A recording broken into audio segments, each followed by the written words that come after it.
Thank you very much for inviting me here. I'm not going to talk about elite athletes. I'm going to talk about exercise for the older age group, and that includes me. And what I'm really going to talk about is just to show that I got some of the slides of the really fantastic people who are still doing well. But most of us who are dealing with athletes, they're not real athletes. They're people who need to exercise from the point of view of their health. And one of the benefits of exercise, particularly people who've never done it before, it increases their self-esteem. As you get older, lots of people become institutionalized, or they're afraid to go out, so that exercise increases their circle of friends, decreases the risk of osteoporosis, coronary heart disease, depression particularly, and hypertension. And why are we seeing so many of these? One of this is people are living longer, right? And on the list, that these are all the various comorbidities that you may find. I run an osteoporosis clinic, have done since 1990, because we set up the first DEXA machine in Ireland because the elite athletes were getting it. And since then, we've been looking after all different age groups: elite athletes, sedentary athletes, kids, people with eating disorders. But the older age group is particularly important, that the people who are depressed, but the people with osteoporosis who have never exercised before. And I think this is very important. And a lot of the diseases, chronic diseases around, are on medication for conditions that actually cause osteoporosis. And the classical example of this is people who have chemotherapy, radiation, people who have had put on aromatase inhibitors for breast cancer. These people survive the cancer, but then they develop osteoporosis. And this is because they're not told to have a DEXA, not told to exercise, and not told to go on treatment. Because people forget that it's in the first 6 months after they've had the treatment, while they're having the treatment, that they actually lose bone. And this can be prevented. So to get rid of cancer and then find out that you have vertebral fractures or in agony is a disgrace. The other thing is that to look at polypharmacy. I see an awful lot of patients, they have to fill in a 4-page questionnaire, and some of them have been on drugs for 20 years. One particular woman in her 70s, when I checked, she said she was on digoxin. And I said, well, what's wrong? Well, somebody put her on it 20 years ago and she's still on it. So the first thing I did was to send her to a cardiologist who took her off. She didn't need it at all. And I think that this is something that people don't realize, that you have to check the amount of drugs and the type of drugs. A lot of people, we're having this argument with our government now. You've had your problems with NICE guidelines that you have to give generic bisphosphonates. Generic bisphosphonates are not the same as the branded. They cause much more upper GI problems. Patients give it up, but then you put them on proton pump inhibitors. Proton pump inhibitors cause bone loss, and not many people know that, so it's very important that you actually do something about it. A lot of the comorbidities are very, very common, but one of the things is that if they are going to put them on an exercise program, you must actually see what's wrong with the individual patient. One of the speakers was talking earlier on about knee replacements. I've got 2 knee replacements, but the important thing is you want to go to the proper physio to do the exercises, teach them before they actually have the operation. And we've now got osteoporosis as part of the training program for all European orthopedic and trauma surgeons. This was done last year in 2013. Osteoporosis, if you want people to prevent, they've got to do weight-bearing exercise. And if you've got somebody who's had a lot of pain, who's never been done exercise before, you have to find out why they have it, why they can't exercise. It could be the nerves, it could be the bone, it could be a lot of things. But one of the things that we're finding nowadays, and I'm sure you have the same thing, is that stress due to the bankers who have Lots of our older age groups have lost their pensions, they've lost their houses because of stress. And we're finding now that osteoporosis is occurring in a lot more men, young men, because of the stress of losing their jobs, not have anything. And when you do blood, you find that their cortisol levels are extremely high. Their CTX1, which is a bone marker of bone loss, is very high. And unless you find out the cause of the problem, you will not improve them. And I think this is, I know it's not the talk I meant to give, but this is something that I feel very passionate about. And if you're going to get people to exercise, they need to know what's the cause. As people get older, their balance is bad, and this can be due to a variety of things. They could have flat feet, they may not be able to see properly, they may not be able to hear, but a lot of them have very poor gluteal muscles, and they need to be assessed by an appropriate physiotherapist who understands, who thinks out of the box. If somebody has flat feet and they wear the wrong shoes, then they can get a lot of problems. But probably one of the biggest reasons is low vitamin D, and I'll come back to that in a minute. As we get older, one of the things about older people, I'm not talking older athletes, they're much more prone to overuse injuries. And a lot of people who've never exercised before think that if a little is good, far more is better. This used to be the case in the 70s with athletes. Thank God we've got rid of most of the coaches who believed in that, but there are still some around. And as already been mentioned, we get the decline. Now, the incidence of acute injuries in the older people tend to be to the lower limb. It tends to be to the ankle and knee. And we've had people who just go over a twist or just stumble and fracture their ankles. That's osteoporosis until proved otherwise. And this is a thing that most exercise people do not consider. It's not just the radius or the hip or the spine. Any bone, slight trauma, you must investigate it. In England, they're not as quick at suing people as they are in Ireland. We're better than the Americans now. So this is one thing that if somebody comes in, you must find out why and what happened, all right? As it already said, the changes in the cardiovascular system, but this particular one that fluid consumption, the kidney function is affected as older people. I have a questionnaire and I've got something like 20,000 people who have filled it in, and the majority of older people do not drink enough fluids, and if you do their kidney function, a lot of their ureas are sky high and they're dehydrated. They can't cope then as a result of the dehydration with either high or very cold temperatures, and this is something that needs to be looked at. And if you don't look, you don't find. Sarcopenia has also been mentioned, and this is particularly important because you can improve it by getting people to exercise.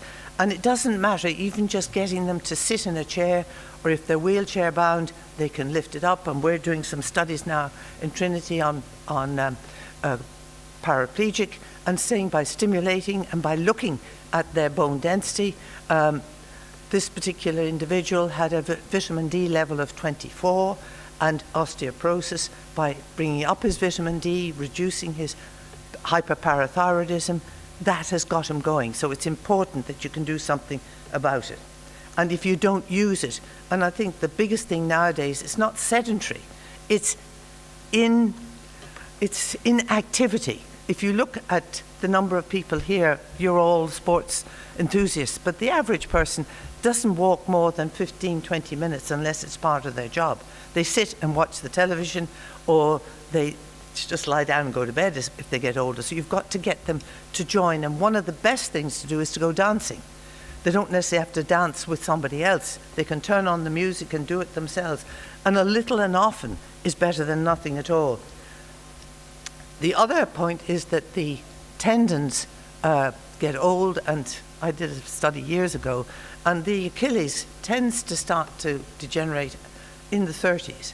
What people don't realize is that if you've got any narrowing of the disc space between L5 and S1, that can also cause it.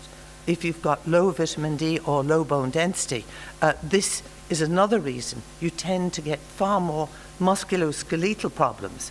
And this is going back years ago, that if you check these, and any athlete that had a lot of traumas, a lot of injuries, get their bone density, because you're dealing with athletes at all age groups. Stress is one of the biggest things. Stress causes an increase in cortisol, a decrease in estrogen in females, in testosterone in males, and as a result of that, it affects the vitamin D absorption, and they're much more accident prone. So it's important. It's also important that if a person has diabetes, that you look at the changes, and they're much more likely to run into trouble. I'll come back to that in a minute.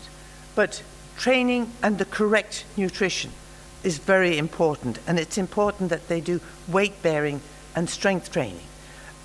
You have to have a basis of cardiovascular endurance to do that. But their diet is very important. They need adequate protein, calcium and vitamin D, and normal level of sex hormones. And you need to look at this, and the only way you can find that out is by doing bloods. This is my pet hobby horse at the moment. I'm looking at doing osteoporosis all the time, and the big thing is that osteoporosis is preventable and it's treatable. And there are 1 in 2 women, 1 in 4 men over the age of 50 are at risk of an osteoporotic fracture in their lifetime. These can be prevented, and the commonest cause of this is genetics. So if you've got a mother, a father, a relation who has had an osteoporotic fracture or has osteoporosis, you are at high risk. Throw in stress and inactivity, then it's even higher. And so you must do something about it. It's obvious that if you have the bone on the right, which is the normal trabecular bone, compared to the one on the left, you're going to fracture more at the left side. And one of the reasons that I'm particularly keen on this is that the lectures that I've mentioned before, knee replacements and hip replacements. A lot of people have hip replacements and nobody ever checks to see whether they have osteoporosis.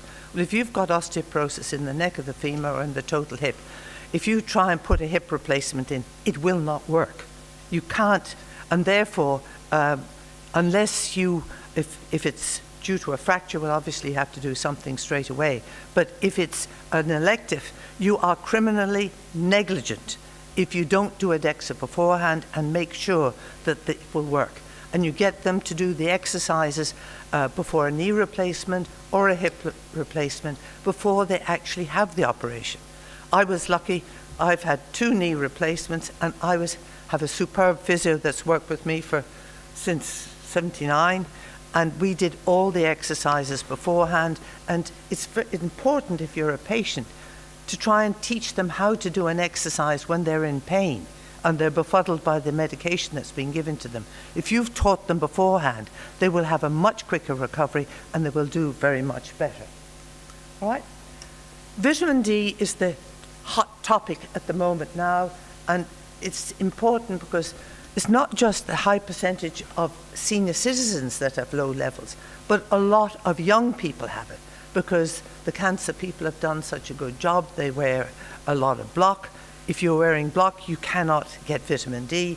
And it's important that vitamin D is necessary for calcium absorption, so that's muscle, nerve, bone, etc. But it's also now found to play an important role in the immune system. So you should be testing for vitamin D levels because if you have low vitamin D levels, that increases your parathyroid. And if you've got excessive parathyroid activity, that's over 65, it's in the 70s, if you don't correct the level of the vitamin D, no matter what you give the patient, they will not get better. And this is particularly important. We've seen this in 20-year-olds as well as 40-year-olds. So find that out, and you should be testing it. All right? It also increases the risk of falls. And it's important that it's now been linked to a lot of neurological problems, immune, and a lot of people who are diagnosed with fibromyalgia are put on high-dose steroids by rheumatologists, when the problem is not an immune disease, it's low vitamin D. And you have a lot of it due to inadequate sun exposure, wearing long clothes, or people who have inadequate absorption. And in Ireland, the reason we're so keen on it is that we have the highest rate of gluten intolerance in the world. So if you've got a gluten intolerance, you won't absorb the vitamin D, and as a result of that, you'll run into trouble. Okay? So it's important that if somebody has fallen, to find out why and to treat it. And the important thing here is that exercise is a very important way. And one of the things is that a lot of people who are elderly have poor gluteals, therefore they tend to stumble, they have weak core muscles. And if you have, they suddenly say that they stumble, get somebody to examine, a good physio. And if you teach them just to even do half squats like that, bring it up, that will help it a bit, and it'll help their knee before their knee replacement as well. And you must look at their feet. The other thing is that if they have bifocals, if they have unsafe houses, you can go into some houses and there are wires all over the place. It's like well, I've forgotten the word. You think they're doing a combat course, avoiding all the things. And it's important to assess their balance and their coordination. And it's important that somebody who's doing this knows what they're doing, because we have a lot of amateur people running around giving advice. If you want to stay independent, and most of you here are young, they're not oldies like me, therefore you don't realize how important it is to keep your independence. If you've got an elderly relation who falls, breaks their hip, or who can't stay in their house on their own, that affects the whole family. So it's important. They need to do some form of weight-bearing exercise. And it's amazing, but there are some people outside, not present company excluded, who say that cycling and swimming are weight-bearing exercise. I don't know where they came from, they don't know, but these are so-called consultants who know nothing about exercise. And if somebody has joint problems, is a very effective way of getting them to walk in the water, provided they're not terrified of it. But it's important that they move, and a little and often is better than nothing at all. So it's very important to do this. The other thing is that they need to wear the correct shoes. Anyone who wears slip-on slippers is lethal, is going to cause problems. And if the person has been sick for a while, it's important to realize that they have to start slowly again, because they will have lost some of their fitness. All right? You need specific fitness for the particular sport that they're going to do. And swimming is very good for the cardiovascular system, but it's not for the prevention of or treatment of osteoporosis. Water aerobics is much more effective, and you just warn them that there are certain things that they don't do. And we have a lot of people, I don't know whether you have it here, but you have a lot of people who are setting up, and these people are very prone to be taken over. They do too much, too quickly, and then they're rigid. So if you're starting out for somebody who's never done any exercise, you must start slowly. You must assess them to see if they have any problems. They must get the correct equipment. They must have better qualified teachers to correct exercise. And it's, in Ireland we have 280,000. Well, you can multiply that by I don't know how many times in the UK, and you're not allowed to treat preventatively here. You have to wait till they fracture. If a person has hypertension, it's important to avoid isometric upper body exercises. In other words, if you're going to put somebody in a gym on a machine, it's better to put them on a rowing machine rather than a kayaking. It's less likely to increase their blood pressure. All right? Pilates is an excellent way, provided it's taught by somebody who knows what they're doing. All right? It improves posture, and posture, if you look around the room now, you can see everybody's slouching. This is what causes the problem. If you have back problem, and if the person has lost height, you can have a vertebral fracture without pain. So that the two commonest causes of I'll come back to that in a minute, but it's important that they strengthen their abdominals and their back muscles. And the reason we're so keen on this, getting the right people to do it, we've had 2 patients in their 30s who fractured vertebrae in a Pilates class. And that's only in the last couple of months. So it's common, it's practice in some places. You do a weekend course and you're a Pilates expert. And it's important that whoever is doing them takes a questionnaire, finds out what's wrong. And as the number of DEXA machines in England compared to Ireland is very low, it's very difficult to get a DEXA in the public system. You may get it in the private, but it's essential if they've lost height to find out why. Types of training that you can do, if they're fit enough and they know what to do, they can do high intensity exercise, and this means you get a lot more workout in a short period of time, but this should be combined with training and endurance as well. You need endurance to be able to do things. If somebody has an acute pain in their back, whether it's due to a disc or whether it's due to a vertebral fracture, it's important to emphasize that they shouldn't be lifting. You know this, but the average patient doesn't know. And you have people who are standing, hoovering and ironing. And I always, when I have patients coming into me, I get the husband and wife to come in together. And I say, well, she's got a vertebral fracture. She is not allowed hoover, not allowed do the ironing. And the women are going, yes. The men are going, why did you say that? But they can iron when they're sitting down, but if you're standing up and ironing like that, your forward flexion is going to cause more pain. And this is, if you've had one vertebral fracture, that increases the risk of another. You've got to find the cause of the problem, whether it's a muscle, whether it's a nerve, and just if you speak to the person, you look at the history and you assess whether the primary problem is in their back, whether it's in a joint, but unless you take a proper history and examine them, you won't get them better. And I think this is very important, to go back to the old-fashioned way of actually listening to the patient, taking a proper history. It takes longer, but you find out and you can treat them better. Back pain is something that has to be investigated. Is it an osteoporotic fracture? You can have an osteoporotic fracture without any pain. You can have one that's acute pain, and if you have a very painful vertebral fracture, the only thing that will relieve that is to find out whether they're suitable to have the daily PTH injection called Forsteo. It's expensive. I know it's very difficult for you to get it over here, but morphine, anything like that, does not touch it. And it's important to find out then why they got it. So it's very essential.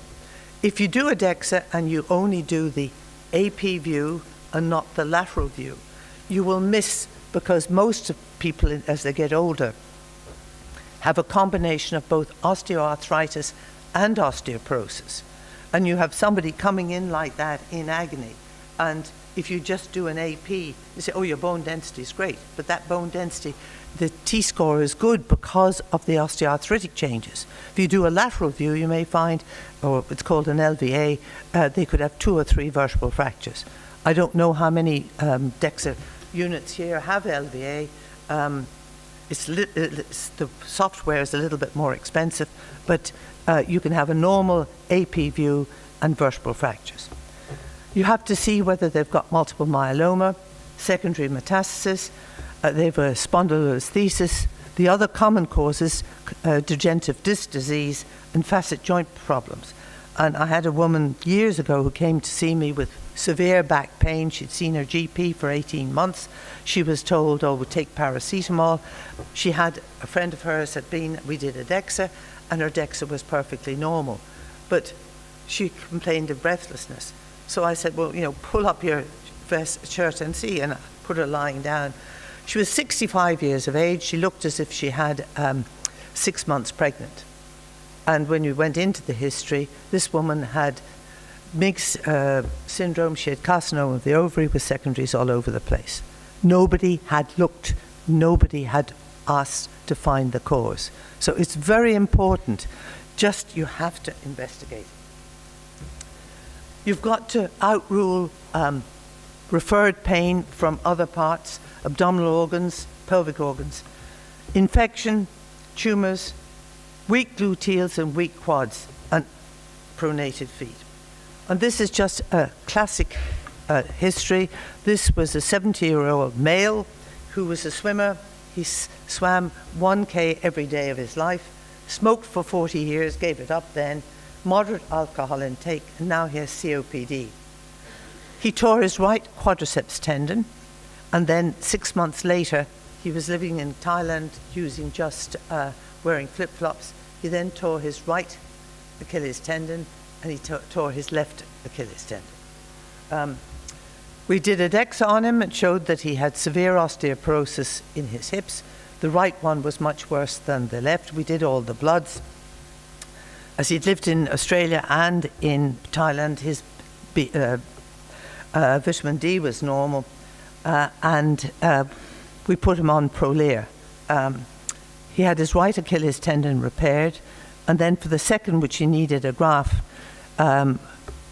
he's just had it finished now, and he went to the hyperbaric unit in Leicester afterwards, and this is healed much quicker than the others. And this is a case that, because he was investigated, he was found out and he's done better. Thank you from the oldest person in the room.